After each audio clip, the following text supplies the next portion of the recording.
How many of those notebooks do you have? How long have you been doing comedy? Year and a half. And how many notebooks do you have? This is the third one I'm on, like, filling out. And then I have a random long list of... Nonsense, just like random thoughts and shit, yeah. Yeah, but I have, like, I almost feel like an infinite amount of material, which is a good thing. That's a good thing, Yeah, I've got miles of just... I've never done physical writing. I always just write it out in my, like, in Google Docs. But I've just literally just got, like, pages and pages and pages. Yeah. I have like 8 or 9 of those. Yeah. I've got to write long form. I just, like, once I start, I could write forever, I feel like. Yeah, once you get like locked into it and you catch your groove, yeah, I will like have trouble sleeping.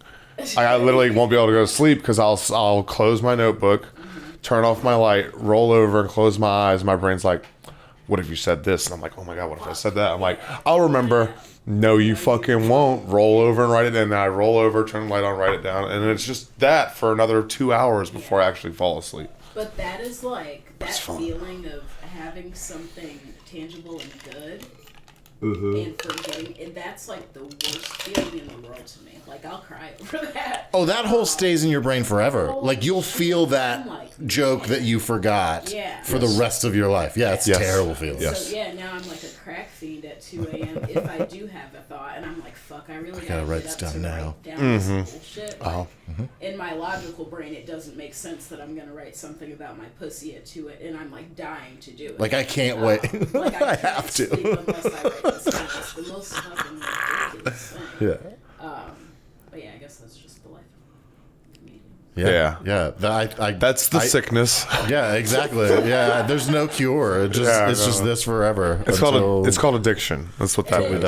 Yeah. Oh my God, it's an addiction. Be glad you found that instead of heroin. Yeah. Oh yeah, absolutely. Yeah, or at least found that first. You know, right? So you have that to fall back on if the heroin doesn't work out. Yeah. You know? Yeah. Sometimes heroin doesn't work. Heroin usually doesn't work out. Typically, in most cases.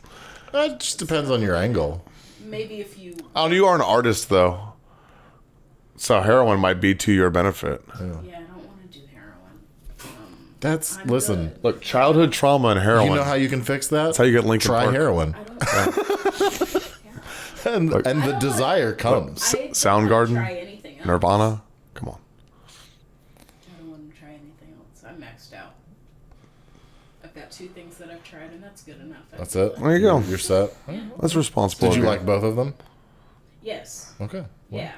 No, and I feel I was always that person, like growing up, who was like, I have no interest in drugs because my birth mother was, she was an addict and, you know, she had substance abuse issues. So I didn't drink for a long time. I was really like passionate about like not doing drugs.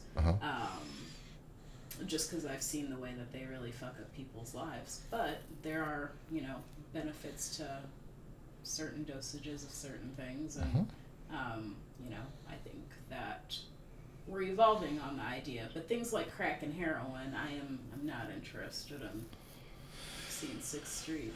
Yeah. I've seen nothing but pussy and ass crack on 6th Street. So much. Yeah. Straight. I was So literally much. staring into somebody's asshole last night walking back Jesus to my car. Christ, that's a I terrible was thing. like, I couldn't stop looking. No. Yeah. Well, was it like a pretty asshole? Like what? No, it was just. all dirty. It was dirty. She was homeless. Yeah. You It was a know? homeless asshole, yeah. Yeah, it was a homeless asshole. But you can't, you're not like ew and you turn her away.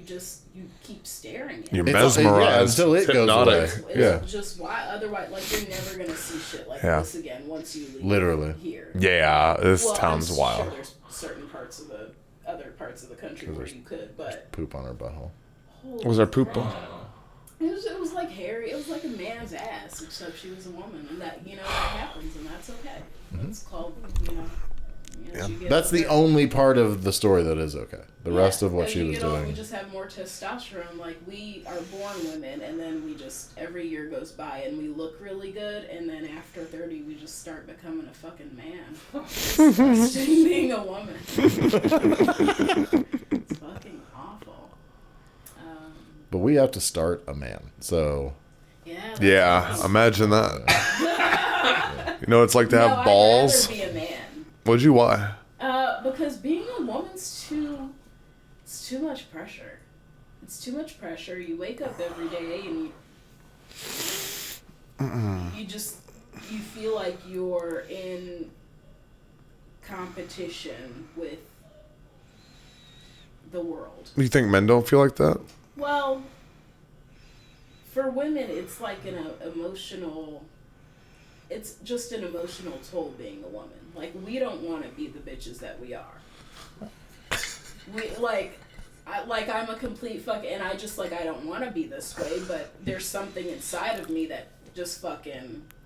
I will I will say this. In my time being married and having 2 daughters, I have learned that is kind of a distinct difference. That, like, we both have our things, like male and female have very separate, kind of opposing things, but guys do tend to be just, like, much more comfortable with what's wrong with us. Yeah. Like, our crazy, we're just like, yeah, that's fine. Yeah.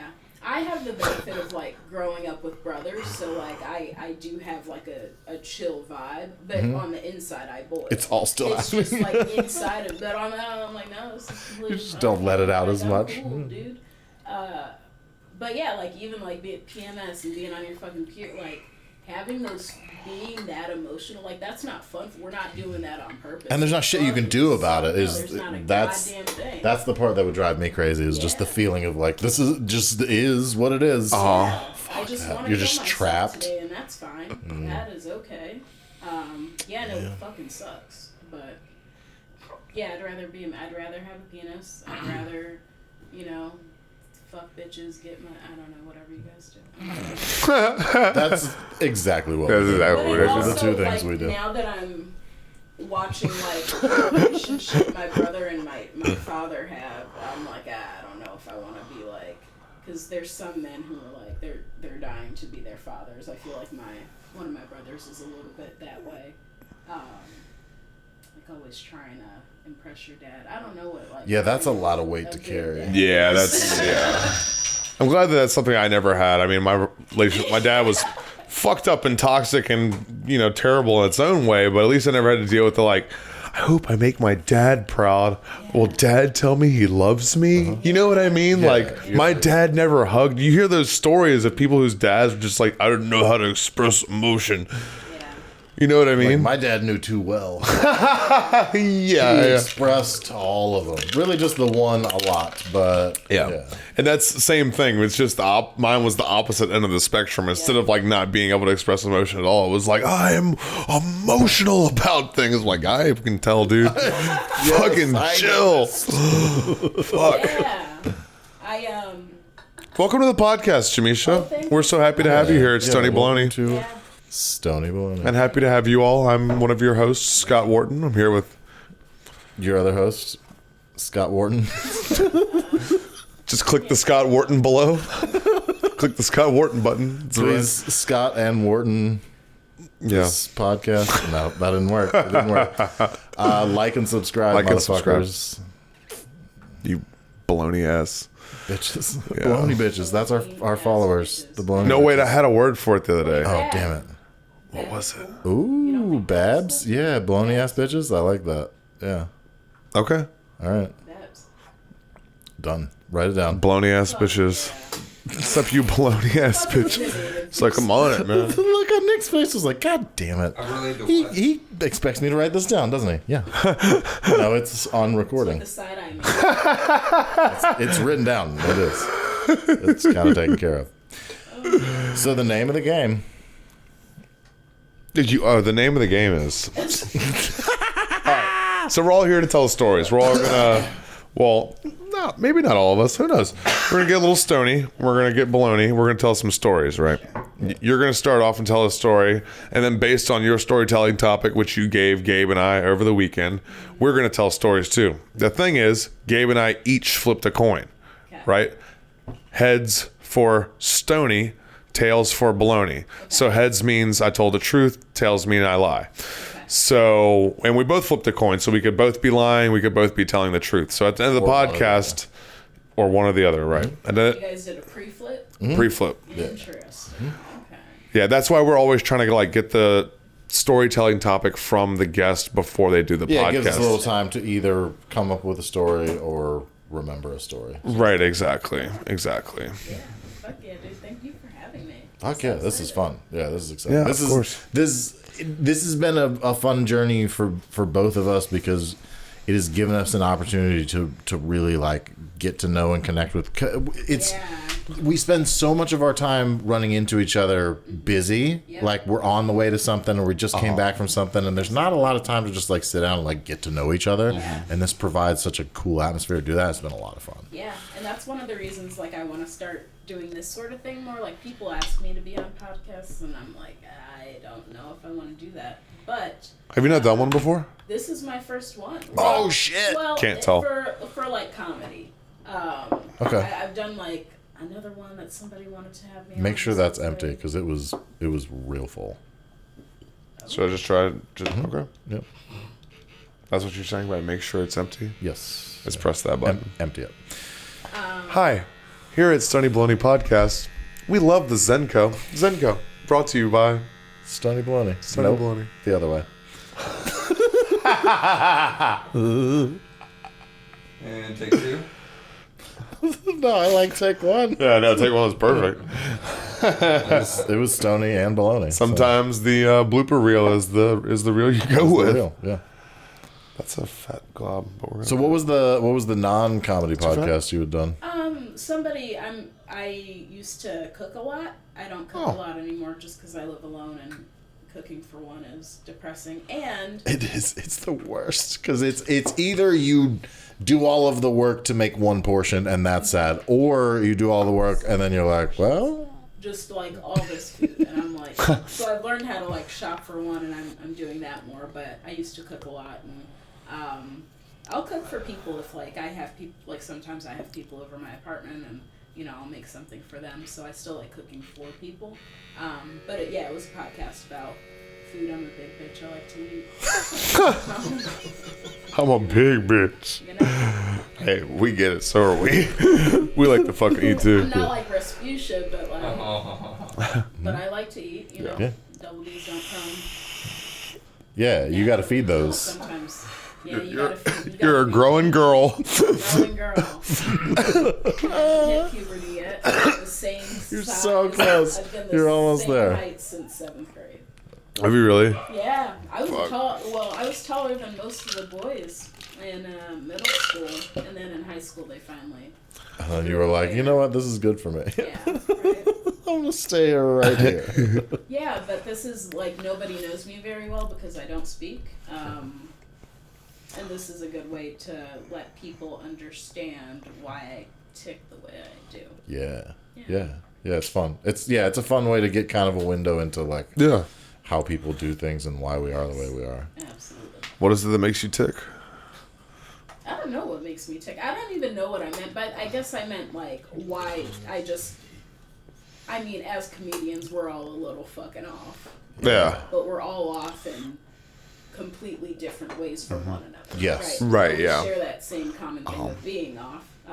And so I guess by tick I mean in a way that I'm a little bit fucking Yeah, your weird. brand of weird. Yeah. Absolutely. Yeah, it's interesting because that mixture feels like it would cause a lot. Not that there isn't plenty of drama in comedy community, but it feels like it would cause more issues than it does. Yeah. But there's a lot of understanding. We all it is a group of people that all understand we're all fucked in some way, and it's like you're fucked up may brush me the wrong way sometimes, but like I know that we're just both what we are. Right, yeah. But that's like, it's my favorite thing to accidentally stumble upon now, like figuring out why a comedian is the way they are. And like there's comedians who I, really can't stand, but accidentally they'll let it slip.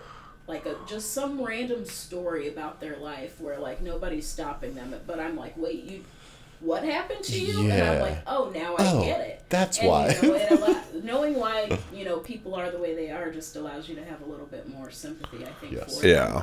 them. And takes away some of that edge of, oh, you really get on my nerves. Yes. Right, So I yeah. like finding out why people are the way they are. Yeah, it softens that, and it also makes it like it makes you feel more similar. Absolutely, yeah. You can understand and you can translate that into like, oh, that makes sense because the way I do this is also because of a similar thing. Yeah, it just kind of makes everybody connect in a better way. It's good. Yeah. I was maybe like about a month and some change ago. I went to the Kill Tony sign up, and it was the first day I found out like they moved it into like Shakespeare's comedians in there. And at the time, I don't think this is the case now, but they had a mic like outside, but on that first level of Shakespeare's. And there was a comedian who got on the mic and, you know, dropped the N-word, and, you know, it was really fun for me because I get to go up on the mic and then just make him feel bad about it. And it gets laughs because everybody wants to be on my side. And so it's fun to play with. But a couple of weeks later, I'm in a circle with this comedian at the Creek, and yeah, he tells me a story about how his stepmom used to give him, you know, too much Adderall on purpose. And I was like, you know, maybe that's not like the worst thing, but I was like, yo, your stepmom was intentionally drugging you. Yeah, that's purposely wild. fucking you up. Yeah, that's fucking wild. Just, Yeah. You know, I'm not saying like, you know, people should say the N-word on stage, but I was like, oh. But if you're gonna, you better at least have been overdosed with Adderall as a child. Exactly. You know what I'm saying? At the very help least. me understand. God, I want to. Right. What kind of a piece of shit would give somebody more of a drug than they were expecting to get? He casually said it, right? And it was a circle of like 4 or 5 people. He casually said it, and nobody said anything. And I'm like, wait, rewind. You're still Nobody's paying Yeah, attention. you uncovered something that you thought was just a casual part of your history. Yeah. And then he dug more into that, and I'm like, oh, I fucking love this shit. Like, this is what I live for, finding out about this shit. So help me understand why you're saying the N-word on stage, and I'm like, okay, whatever. We'll figure it out. But So no, this is what I hear. If your mom gave you too much Adderall as a kid, you get an N-word pass. that's written on the top of the certificate. That is, I can't. Is that the moral of the story? I can't figure out. Am I missing the moral? End of podcast. Beep, canceled. Well, You're responsible to say out loud.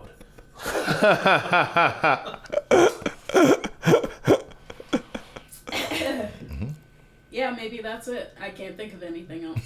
Scott, you win. Fuck. Start printing the certificates tomorrow. I don't think I can hand them out. I don't think I'm licensed to print them, hand them out, be a part of that process anyway at all. No, you cannot. Who gave you this pass? Oh, this tall white dude with blonde hair. My stepmom drugged me as a kid. It doesn't matter. Yeah, exactly. It's fine. Yeah. But also, the other side of that is it's also currency for us. Like, The N-word?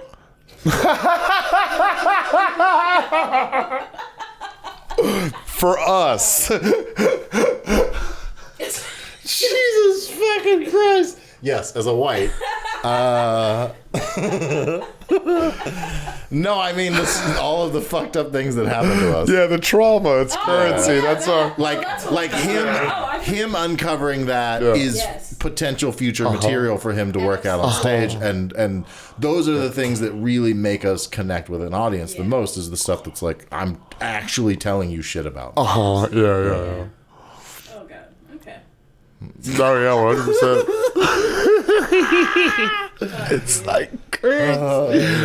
Woo. Yeah, this has been a good start. Oh, man. So what, What's the topic of your story? yeah, what's your fucking deal, man? Adoption.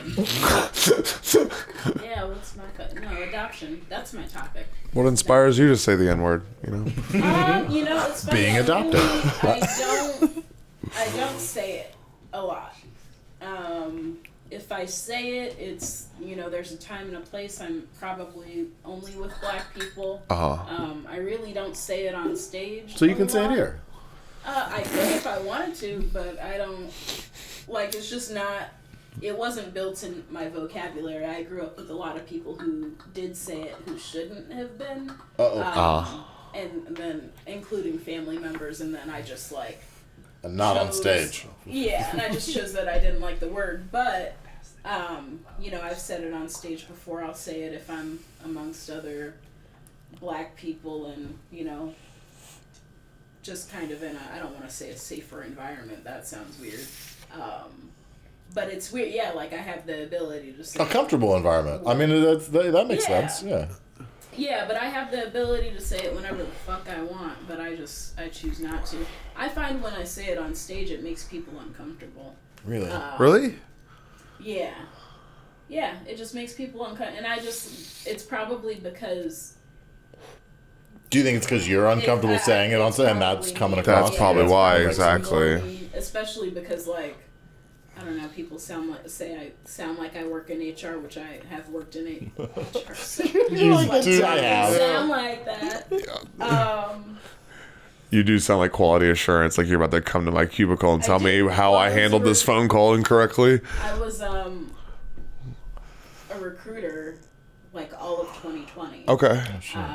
So, yeah, I just, like, all I did was fucking talk to people who were lonely and were only interviewing because they wanted someone to talk. They just needed somebody to talk to. Candidate, like, who I was on the phone with, just going through really basic questions. Why do you want to work for Wegmans? Well, Jemischa, I really think you would be a good manager, and I really want to get to know you, and you work so hard, and I'm like, you've never met me. You don't know anything about me. You don't know anything about all of these things could be untrue. It was super creepy. And then, like, okay, well, you know, what do you see? How long do you see yourself working? Well, as long as you're there. The fuck? They just needed a friend. You just had some real lonely people. And that was a sad moment. But anyway. That's rough. So, yeah, people always have told me that I sound white. Actually, a lot of black people get that. Like, if they talk maybe a little bit more proper, then, you know, you get that, I'm sure. There's another black person in the room. For the audience out there. Yeah, well, you know what? Oddly enough... people are still mad when I show up late to shit, though. When I say the N-word on stage, the audience also gets uncomfortable. I've noticed that. Damn. And yeah, but I don't know what the solution is. You know what I'm saying? I don't know how I'm gonna... And the crazy part is when he says it on stage, he's wearing like a white hood and a white robe. So like that crowd wouldn't get uncomfortable usually, but he says it so wrong that even they get uncomfortable. That's how terribly, awfully... I hate this bit. I fucking hate this bit with all my heart and soul. You're doing a bit right now? Yeah, no, that was a bit. That was a bit. It was terrible. That sounds like a P. Diddy party. He's always in white. So we'll wear a different color every now and then. Yeah, I guess that... I feel like in all the music videos, he was just... Always, yeah, like a white linen suit. That's true, yeah. What's going on here? That's true. I guess he found his look. And he's stuck with it. He's stuck with it. Yeah. Hey, no point. He knows what he looks good in, I guess. Yeah. Yeah. Okay, so what's my story? Nick is trying to move on. Yeah, no, I'm adopted. And I was adopted when I was 6 years old. Which is like... So you were like fully conscious when you were that's the thing. dealing it's with these things. Get lied to.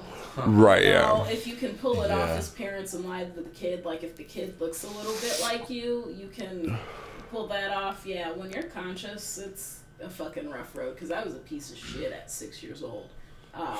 But I had already... I was. Most kids are, but I really was a piece of shit. Yeah.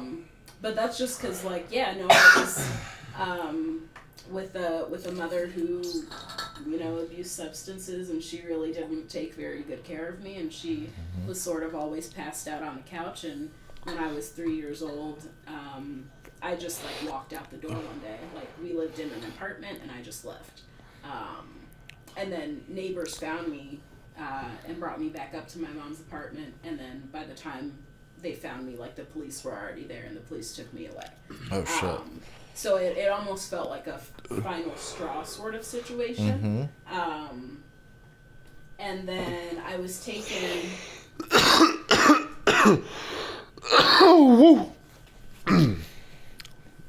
I was taken to foster care that night, and there was two other kids living there. His name was Tutu, and Darius. But they both came with their own share of issues, and my foster mother couldn't take care of me, so she actually ended up sending me to her daughter, who ended up being my foster mother, and she ran a daycare. But when I got to foster care, like, health-wise, I was sort of in bad shape. Like, I had, like, fungus on my scalp from whatever the fuck, and I actually had an STD when I was 3 years old. Wow. So there was no original father on my birth certificate, but the STD tells me that he came and went. And it was for you, Gabe, because I knew you would like that. That was only for you, Gabe. Okay. Now that we've got that out of the way. Haven't done that on stage yet, I'm scared. Well, I'll be in the audience when you do. But yeah, so, there was molestation involved with my childhood, and so I was in foster care for 3 years. I had visitation with my mom, and CPS would always ask me, like, if I loved my mom and if I wanted to live with her, and I would always say no. Like, I was very clear about the fact that I didn't want to be with her, and it was kind of fucked up, because kids, like, no matter what... As a default. Yeah. They just love no matter what, they love their parents. So I'm definitely, like, broken in that sort of way. And, the final time I was like, no, I don't want to, be with her and live with her. We had, like, one last meeting, me and my mom in a room, and she was like, I'm good. She was like, you told them that you didn't love me anymore. And she was, like, bawling in tears. But I was just like... You were like, I didn't say any more, first of all.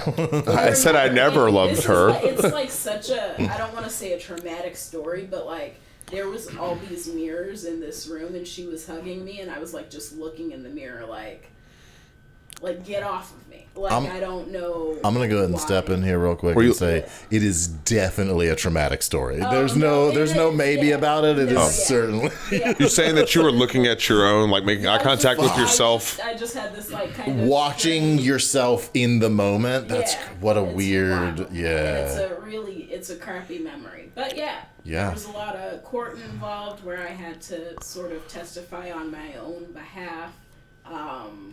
But I was just really thankful that I was smart as a kid, because I wouldn't have got out of that situation had I not like just got up and left.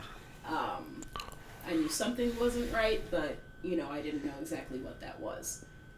So I got adopted when I was 6 years old. The first thing I did was like steal a Benjamin from my brother because I was fucking out. Like I didn't want to be there. I didn't want to, like have another family. I thought I was going to figure it out on my own. Well, I mean, at that point, I guess that's what you'd have been doing your whole life. Was just figuring it out on your own. Yeah. You were already raising yourself. Yeah, absolutely. And I'm just, even to this day, just always in this sort of like fucking survival mode. You grew up in Baltimore, right? No, I grew up in PG County. So okay. On the line of DC. Yeah, I know. I'm from just south of DC. Yeah. Yeah, so I know Prince George County. Yeah. I know Prince George County very well. Yeah, so I grew up specifically, the city's called Lanham, but it was basically College Park. For those of you who aren't familiar with like Prince George County, you can look it up. Prince George County, DC, Baltimore, that's like a fucking not a good area at all. No.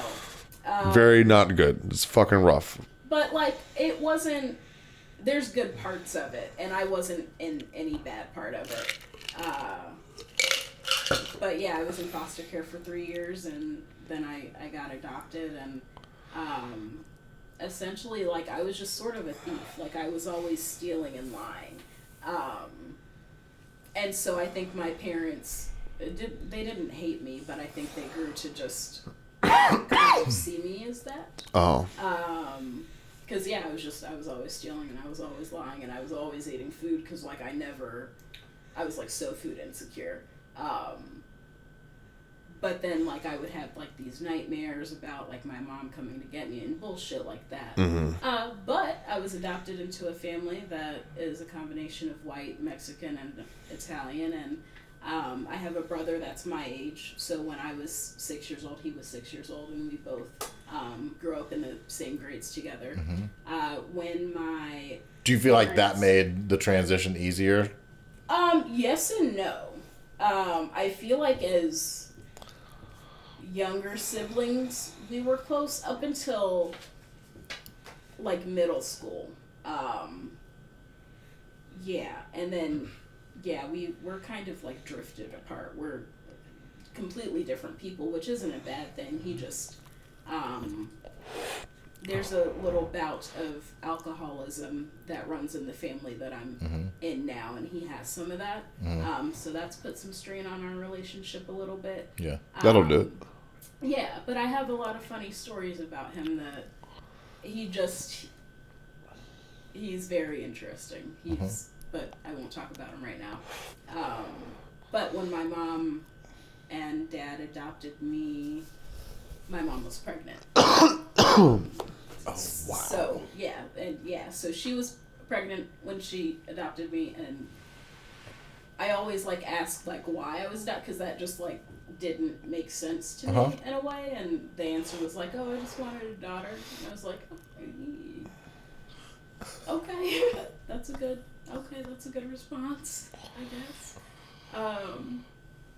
But yeah, no, so my parents were together for 25 years, up until 2012. Okay. My dad works for the NCIS. Oh, shit. Nice. My mom she's like a director of staffing for an IT company, I think. Something along those lines. But I graduated high school with my brother, and he went off to play D2 lacrosse at Seton Hill in Pennsylvania. Nice. Oh, shit. That's good. Yeah, I played lacrosse growing up, which is not a Right until 7th grade when everybody got taller than you. Well, that and then like I was just like one of the only black people playing lacrosse. There was some Like in the country. Yeah, literally. Because you can't, lacrosse isn't even one of those sports where it's like played everywhere. It's played like in a very specific part of America. Everybody else is like, get that fucking shit out of my face. Yes, absolutely. Yeah. But there is just such a huge difference between like women's and men's. Like women's lacrosse isn't even fucking lacrosse. Like it was just such a fucking pain to play It's just us. women's lacrosse, and it was so much more fun when I got to practice with my brother, because like he had an actual stick that had an actual pocket, and women's lacrosse is just very frilly, like fucking, it's just not fun. It's that much muted? Lacrosse player that's gonna fucking come for me. You're saying, Oh yeah, that's just gonna level you on 6th Street one day. Just fucking beat the shit. Soft. My brother used to locker box with his friends, and they would get concussed and all sorts of. When he would come home fucked up, they would fuck him up so bad. Yeah. Because it's just an excuse to fight. Yeah. Yeah. They would just get in full gear and just fucking go at it. Sticks and all. My brother was a defender, so he had that long ass fucking pole, and yeah, but he would get fucked up. He can't fight very well. He would get fucked up. He's in the Air Force now. Can he fight now that he's in the Air Force? I guess probably not. That's why he joined the Air hope Force. so. Well, Yeah, I would. I'm gonna punch you square in the dick. I see what's happening. I like that. He was in the chair force as well. The chair force. Were you in the military at all? No, I wasn't.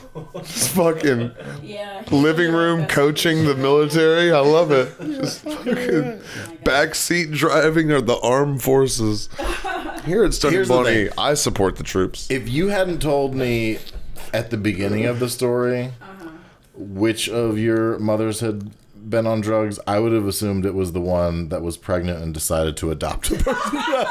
That's the one I would have assumed was on hard drugs for sure. That is Having kids, that's certainly fuck. I can't even imagine.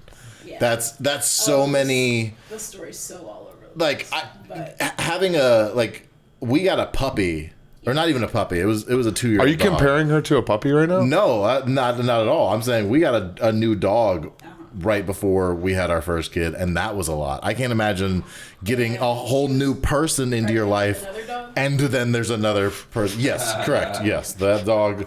That's the circle of dog. What? Huh? What? That dog was pregnant with another dog. Oh, okay. Dogosaurus. Yeah. Oh no, I was talking about your wife. It's a Venn dogogram. Oh. Pregnant with a dog. That's She's married to a dog. That's different. Hey. We did the Shout thing. out Gabe's wife. I love you. We did So- the thing. She doesn't watch this podcast. Thank God. My brother was playing lacrosse in Pennsylvania. We'll show her that clip when you're editing clips 2 months from now. You gonna let our guests tell our story? So my brother is playing D2 lacrosse in Pennsylvania. Right now, No, as not we right speak. now. At the time, in 2000. I thought we were letting her tell her story, and then you Circling back you to the intervene with fucking fucking more story. bullshit. At least I was being nice to your wife. You made Yeah, I was the one who said see she this was shit. pregnant with Write a dog. that down. Write I that don't know why I down, said Gabe. that. Don't do that. It's fucking. Sorry, Jemischa. Please go on with your story. Okay, so my brother was playing lacrosse. D2 in Pennsylvania, and I was going to Proceed. community college. Shut. I don't have my knife on me. Write it So down. I have to fucking- Write it down. Right down. I don't Stab have anything Gabe. to write. Yeah, stab Gabe. After college. Yeah, and I'm going to community college, and I took a trip to Ocean City, Maryland, with a couple of friends, and I get a phone call from my mom. Backstory: Dad works for NCIS. He is in North Carolina, living there for work. Like he had to be there for work. So that's important. But she calls me and she's just like crying. And she wouldn't tell me why. And we'd be on the phone for minutes and minutes and she'd just be crying. And my mom's not a crier.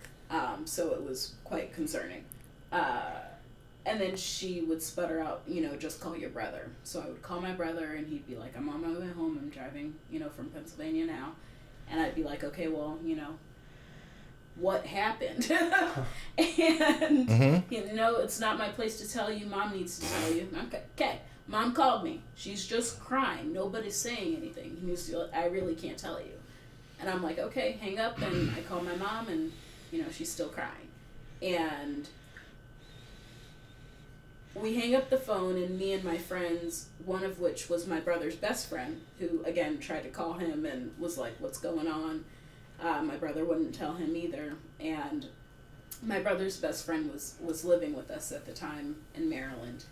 And we just decided, okay, let's just drive 2.5 hours home, because obviously something is going on, even though nobody will tell Yeah, us. something is obviously very wrong. Yeah, and I'm just like, don't call me if you're not going to fucking tell me, right? Yeah. Like, just don't fucking... Yeah, for real. And I feel like a little inconsiderate or mean to say, but I'm just like, if you're gonna... Like, the news is as tell bad me. as it is. Just tell me. Yeah, It's not going to get better. Because if you were trying to save me from the news so I could enjoy my vacation, you've already ruined that by Yeah, calling me this is way boring. worse, Yeah. Like going Don't leave me in home on suspense. nothing. Yeah, just Is this being like, fucking okay, HBO? let's leave. Come on, dude. And we were going to they could do like car shows in Ocean City, so we were seeing one of those, and we were like, nope, let's just dip.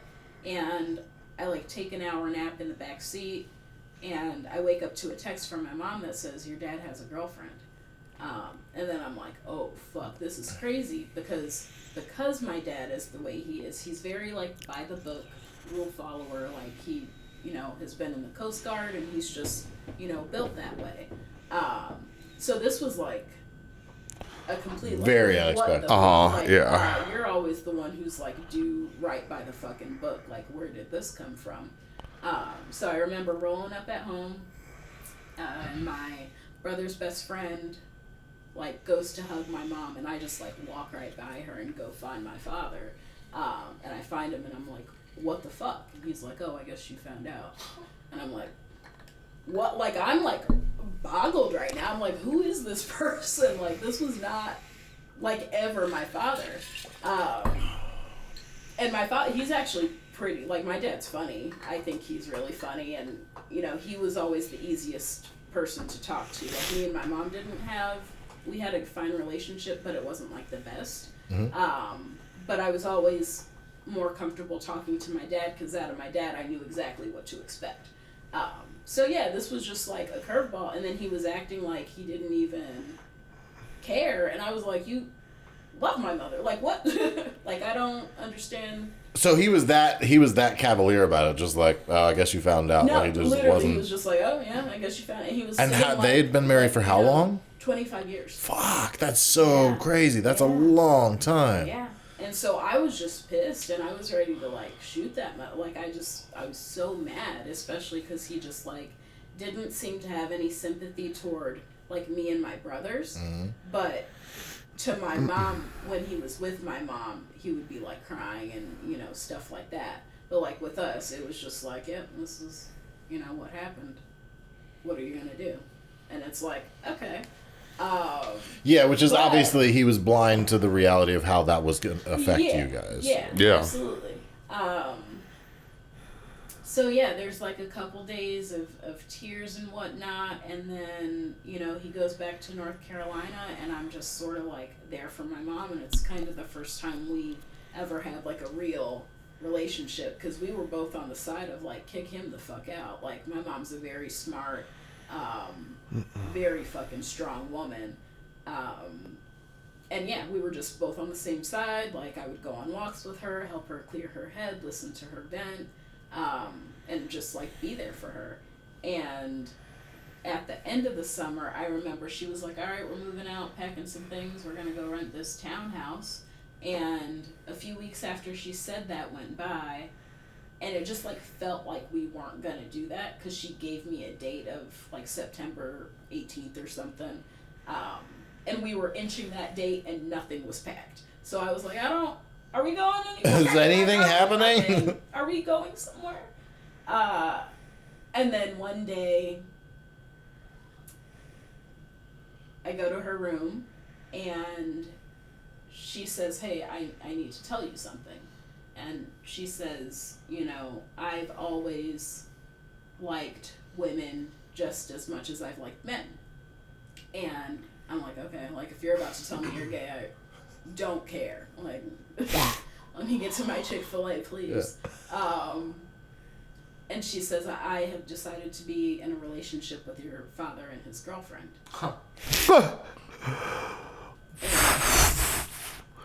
Oh, shit. And she's going to move in during the holidays. What? And so I very politely shut the door. And I get my key. Like, I had bought my own car at 18. Like, I just saved up a lot of money, and I had a vehicle, so I got my keys, and I literally went to I had plans to go to Chick-fil-A that night. And so I meet up with my friend, who's extremely, like, God obedient. And I'm getting these texts from my mom, like, you ungrateful, this, that, and the third, and she's just blowing me up. I'm changing the locks, like, just going off on me. And I didn't say anything to her. I didn't slam the door. I just politely shut it, and then peacefully. So there wasn't a blow up. You just left. I just didn't say anything and went. But yeah, I'm sharing all of the texts that I'm getting with my friend, and I'm telling him what happened, and he's super fucking uncomfortable because of everything. So I'm like, okay, well, this is the first friend I'm gonna lose, and then the only other place I could go was my best friend's house, and her family is also very Christian, and and they're also like, what the fuck? And I can just tell they're uncomfortable by it, and they ended up giving me a place to stay for a few months, and I'm thankful for that. But that had a huge impact on my relationship with that family. So yeah, and so I tell her that I'm like gonna come back the next day to get my things, and I go to the grocery store and I buy all of these reusable bags, and I get back to my mom's house, and she did change the locks like that night. Oh, she wasn't bluffing. She wasn't Shit. bluffing, yeah. Damn. And there was no blowout. I just peacefully went.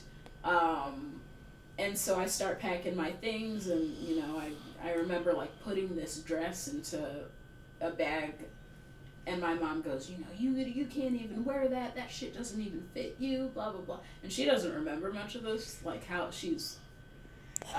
Such a blind rage. She has no memory of it. Yeah. Like this sort of, and she doesn't remember. Just unconscious moment. Yeah. And that's what's like. That's hard. It's hard to be like mad at that or hold on to that. But essentially, it's still hurtful, and even sometimes a little bit more hurtful that she doesn't remember saying something so painful, because she's very smart and very with it. But that was just a really difficult time.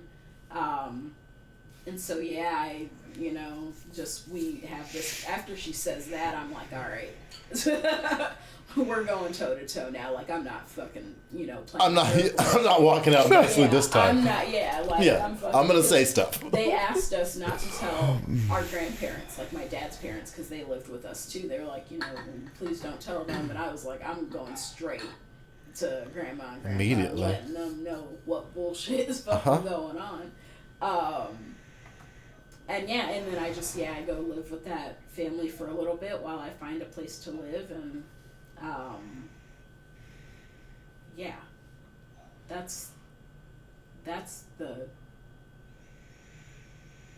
bulk of that story. So are they all still together now? No. Okay. So that didn't work out. To no one's surprise. Weird, because me and my brother were 18, and my little brother, he was like 13, and so I cared a lot.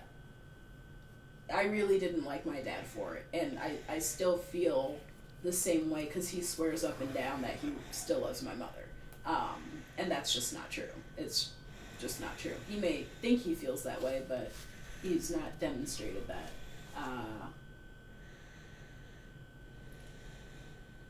My mom's a smart woman, so she left. She got a divorce. My dad wanted both his girlfriend and my mom. She was like, we're not going to do that anymore, because they celebrated, I think, 25 or 26 years on December 26th of that year, and they took the girlfriend out with them. Girlfriend is like 31. My dad maybe was later 40s. Not a big difference, but it felt like she was closer to me than she was him. Even though she was kind of in the middle. She gets plastered, at the dinner, and that was kind of the final straw for my mom. She tells me this story. She's like, yeah, she just got wasted, so we didn't even really get to have a good time. And that was kind of her last thing. And she divorces him, and he marries her. And then they moved to Guam. They got an assignment in Guam. She works. I left this part out. She also works for the NCIS. He was training her at the time of the cheating. Wow. Yeah. So my mom also was about to sue, because she could just say something to his boss, and that would be like it for them. Yeah, they'd both be done. Yeah. But then she chose that other route. So and they got an assignment in Guam, so they moved there, and then their time in Guam was up a couple of years ago, but they chose to just stay. It was like better for them, I guess, to just not be in the country. Yeah, just be as far away as they could from all the problems they caused. My grandparents, were still in Maryland, and those are his parents. And during that time, like, my grandfather died, and, you know, they were far away for, you know, that sort of thing. And then at the time my grandfather died, they didn't tell anybody, but they had just signed a mortgage on a house. And so my grandmother, she lives there alone because they like, there was no turning back on the deal. Yeah, it's done. Yeah, that's the way a mortgage works. Didn't say a word to anybody.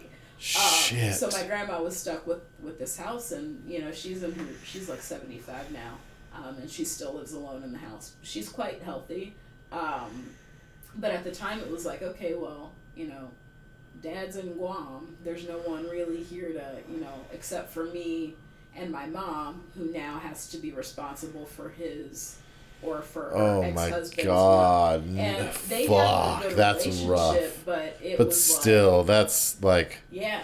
You are bailing on all of your responsibilities here. Literally, Jesus. it was like, all right, and then, you know, you got a son in high school, and he's like,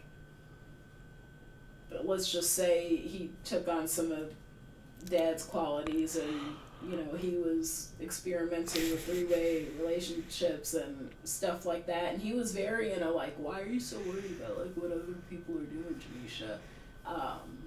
And I was like, well, this is, you don't know it now, but this is sort of fucked up, dude.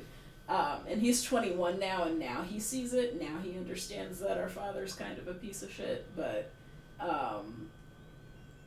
yeah, so... Yeah, because that's... So for doing it the way that he did it, the way that he went about it, for like, sure.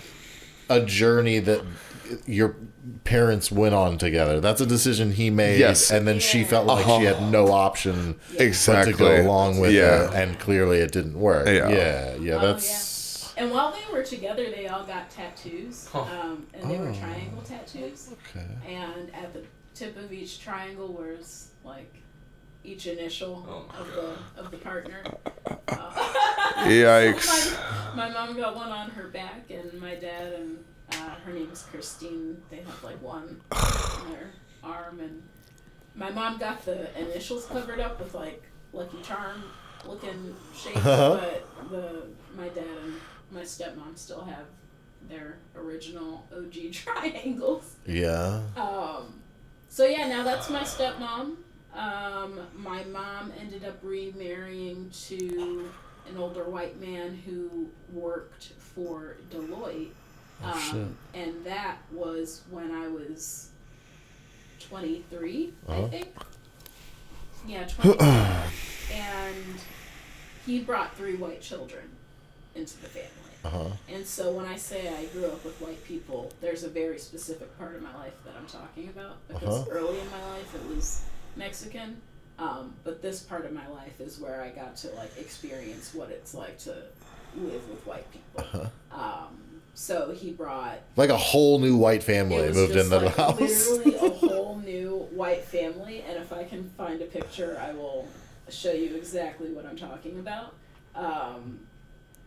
But yeah, so then you know, we went from making tamales on the holidays to, you know, going to a fancy restaurant for Thanksgiving where like food has no flavor, and it was kind of a culture bet in like the opposit way, like where, you know, we worked our ass off. It was a no culture shock. It was literally because they were, you know, they were money bags, and they were buying like houses and condos in Sarasota, so we could like go there on like holidays. So we would spend Thanksgiving and Christmas like in Sarasota, Florida, which doesn't sound all that bad to probably a lot of people, but it was different than, you know, what I grew up with, like making food and like really spending time with family, and I'm sure it was uncomfortable. Like it was so uncomfortable. All of a sudden you were shoved in a whole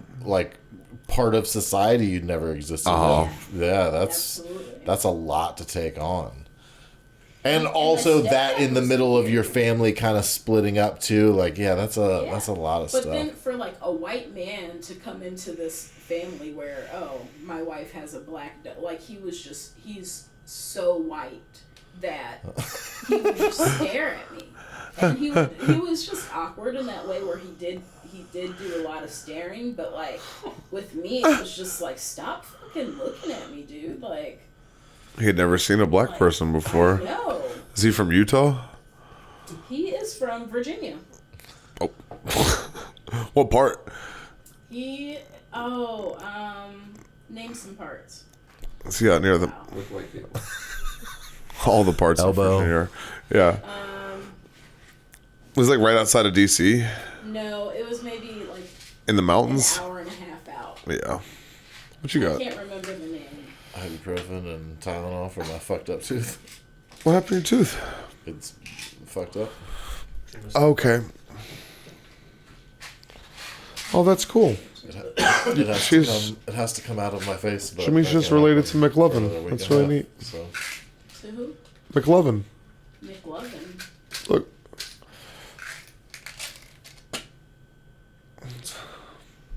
Oh my gosh! Yeah, that's McLovin. That's Harry Styles Potter.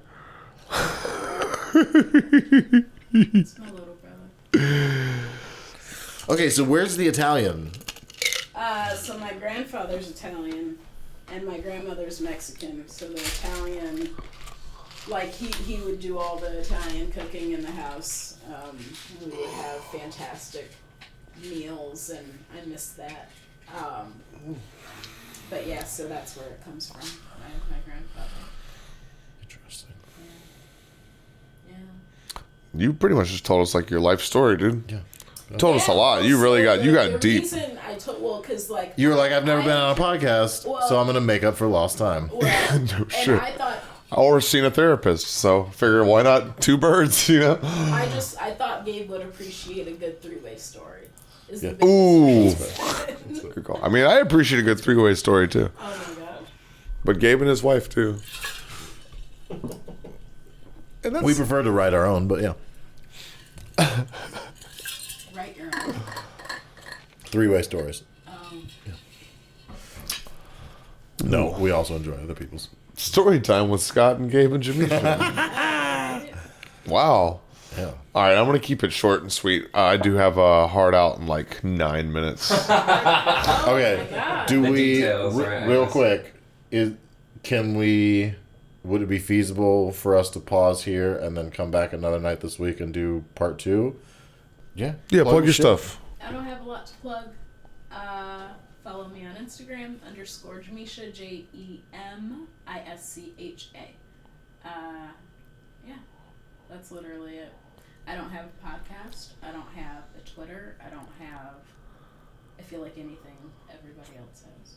So you have TikTok. I don't have a TikTok. Fuck TikTok. Not ever downloading. I like that answer. So you kind of have the opposite problem that your dad does, because he had too many things to plug. But not enough to plug it with. Thank you very much for coming on. We appreciated this. This is so much fun. Thank you for having me. Yeah, Jemischa, for Yeah, real. it was very fun learning some things this. about you and kind of Yes. getting some family stories and stuff. It was good. Absolutely. All right, cheers. Till Bye. next time. All right. Bye. Before you stop. Well, wait, not too many. Not too many. Not too many. Oh, wait, okay. Let me do that. What do you mean not Sorry, too sorry. many? I got it. This is for the sound. All right, we're good. We're off.